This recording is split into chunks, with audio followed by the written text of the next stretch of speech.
Hello tout le monde, j'espère que vous allez bien. Alors aujourd'hui je vais vous parler de l'immeuble qui est derrière moi. Vous le connaissez certainement, c'est le Dakota Building.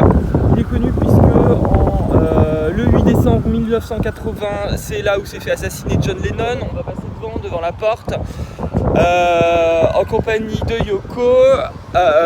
Voilà, donc l'immeuble est hyper intéressant parce que il a été construit en 1890 pour accueillir, c'est un coup de pari en fait du promoteur, pour accueillir les riches new-yorkais qui voulaient s'échapper un peu du centre-ville, puisque vous avez donc le parc qui est juste là avec le lac.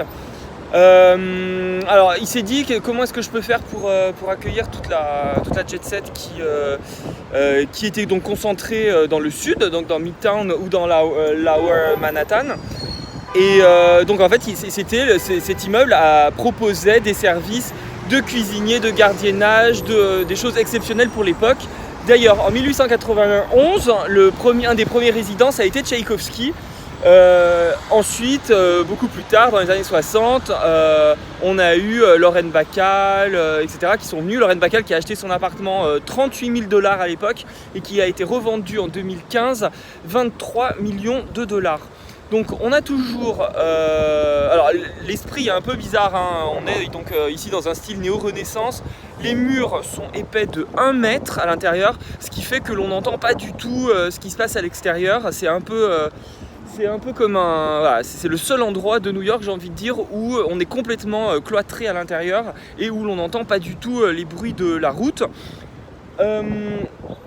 Yoko Ono est donc la résidente la plus célèbre. Elle habite sous le toit, là, dans l'appartement qui est sous le drapeau américain. Elle a même d'ailleurs plusieurs appartements. C'est n'importe quoi. Elle en a acheté 3-4, dont un qui est spécifiquement dédié à une température spécifique pour ses fourrures. Ouh, shame!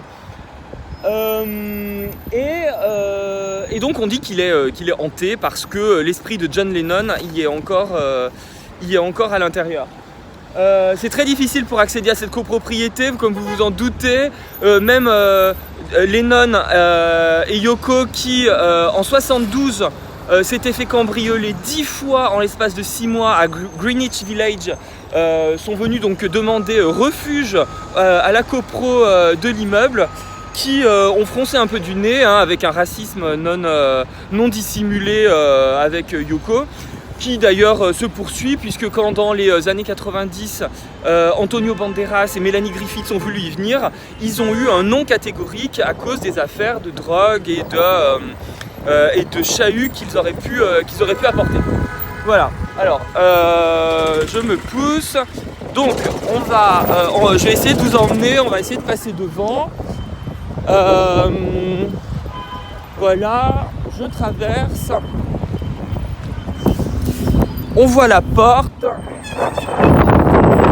On voit mieux ici l'immeuble. Voilà, donc là c'est l'entrée des résidents.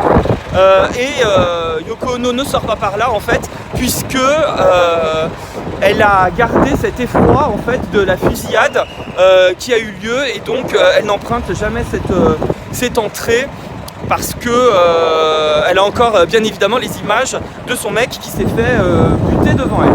Voilà, donc j'espère que vous avez apprécié cette vidéo et passez une très bonne journée, je vous embrasse très fort et à bientôt, bisous.